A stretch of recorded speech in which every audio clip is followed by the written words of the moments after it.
হয়ে গেল 12-13 বছর হনে করছে। তাহলে এত অস্ত্র পেল কোথা থেকে? কেমন করে বলবো স্যার, এত অস্ত্র গুলো কে দিয়েছে, কে করেছে, কে টাকার লোভে গরিব ছেলে যদি চলেও যেতে পারে। নিশা খায়, নিশা পানি খায়। আর নিশা ধনে যদি চলে যায়, টাকার লোভ একটা চুটিকও আছে।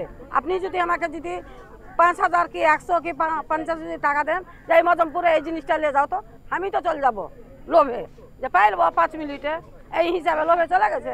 এর আগে কখনো এই দেখেছেন ওর কাছে এই অস্ত্র? না না না না, এগুলা দেখি না। নারায়ণপুর এলাকার বাসিন্দারা কি বলছেন শোনাবো। হাসান শেখকে চিনি কি, হাসান নামে আমরা চিনতাম না, ওর নামে একটা হাসমাত না কি নাম আছে ওই চিনতাম।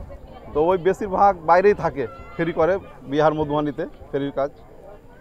তো হঠাৎ আজকে আমরা শুনতে পেলাম অনেকে অ্যারেস্ট হয়েছে আর্মস নিয়ে, কিন্তু এটাই শুনতে পেয়েছি আর কি। এর আগে কোনোদিন কোনো ব্যাড রিপোর্ট পাইনি, ওর খারাপ রিপোর্ট পাইনি।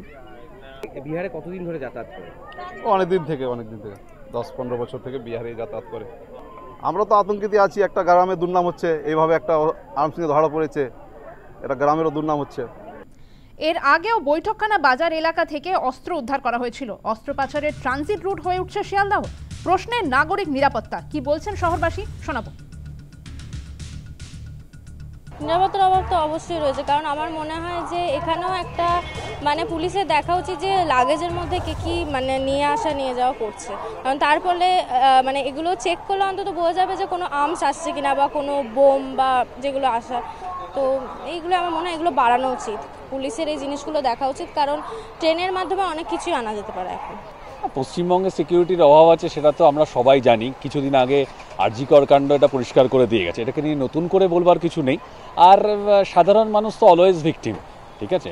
কেউ সকালে বাড়ি ফিরে রাত্রিরে সুস্থভাবে বাড়ি পৌঁছাবে কিনা সেটা পশ্চিমবঙ্গের মানুষের উপর ডিপেন্ড করে না, সেটা মানুষের ভাগ্যের উপর ডিপেন্ড করছে। এখন এটা দেখতে হবে, জিআরপি যারা আছে যাদের দায়িত্ব আছে তাদেরকে দেখতে হবে কেন এরকম হচ্ছে।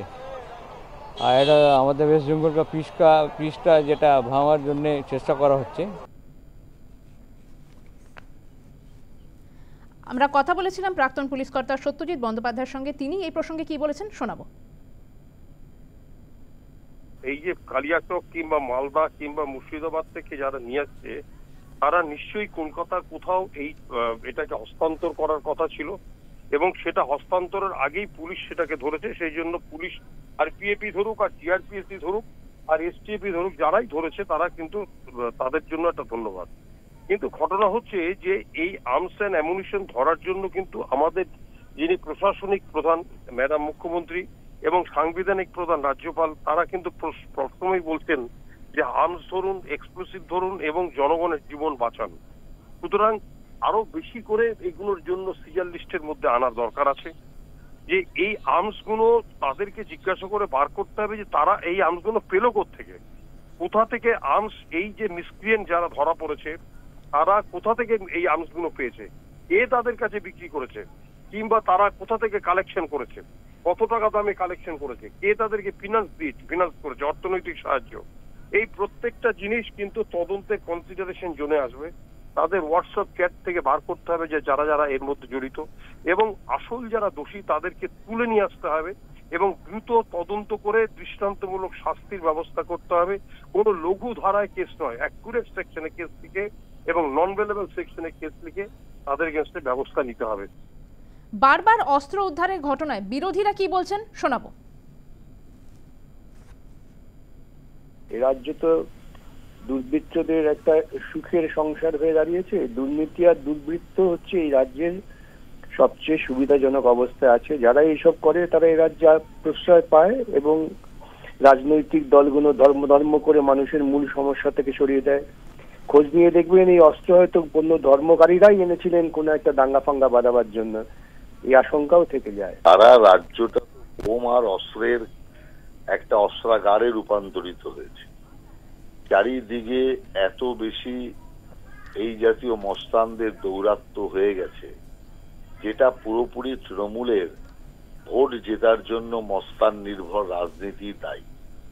এবং যেভাবে পুলিশ এবং প্রশাসনকে নীরব করে রেখে, অকেজো করে রেখে তৃণমূল কংগ্রেস এই মস্তানদের বারবার প্রাধান্য দিয়েছে, আর যে কারণেই এটা হচ্ছে। আর এখন দেখতে পাচ্ছেন যে সাধারণ মানুষের সাথে সাথে বিরোধী দলের সাথে সাথে এখন তৃণমূলের বিভিন্ন স্তরের নেতারাও এখন এই মস্তানদের নিশানায় চলে এসছে। আর এই কারণে এই রাজ্যে অজস্র অস্ত্র আছে, কিন্তু সেই অস্ত্রের কোনো তল্লাশি হয় না।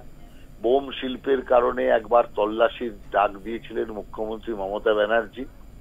5-6 দিন মাত্র তল্লাশি চললো, আর তল্লাশিতে দেখা গেল বোম শিল্পের সাথে যারাই যুক্ত তারা সবাই তৃণমূল কংগ্রেস। শেষ পর্যন্ত লজ্জায় ওটা বন্ধ করে দিলেন। অতএব সেই কারণে অস্ত্রের ওপর অস্ত্র ধরার জন্য বা অস্ত্রধারীকে ধরার জন্য কোনো ব্যবস্থা নেই। আর যারা এই জাতীয় কাজ করছে তাদের বিরুদ্ধে কোনো ফৌজদারি মামলাও রুজু করা হচ্ছে না, যদিও গ্রেপ্তার করা হচ্ছে কখনো কখনো ঠেকায় পড়ে, কিন্তু এত কম ধারা দেওয়া হচ্ছে, এত সাধারণ ধারা দেওয়া হচ্ছে যে কোর্টে যাওয়া মাত্রই তারা জামিন পেয়ে যাচ্ছেন। যেখানে সরকারের নীতি এই জাতীয় নীতি, সেখানে তো স্বাভাবিকভাবে শিয়ালদা স্টেশন হোক আর চারিদিকে যে কোনো জায়গা হোক, অস্ত্র বোম যে ধরা পড়বে আর মানুষ যে সংকটের মধ্যে পড়বে, এটা স্বাভাবিক।